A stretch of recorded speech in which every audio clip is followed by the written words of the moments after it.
அவர் ஆசைக்கும் தேவைக்கும் வாழ்வுக்கும் வசதிக்கும் ஊரார் கால் பிடிப்பார்.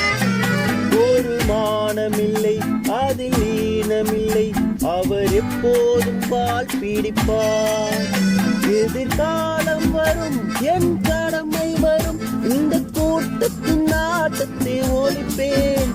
பொது நீதியிலே புது பாதையிலே வரும் நல்லோர் முகத்திலே விழிப்பேன். வரும் நல்லோர் முகத்திலே விழிப்பேன். நான் ஆணையிட்டால் அது நடந்து விட்டால் எந்த ஏழையும் வேதனை படமாட்டார். உயிருள்ளவரை ஒரு துன்பமில்லை, அவர் கண்ணீர் கடலிலே விழமாட்டார். அவர் கண்ணீர் கடலிலே விழமாட்டார்.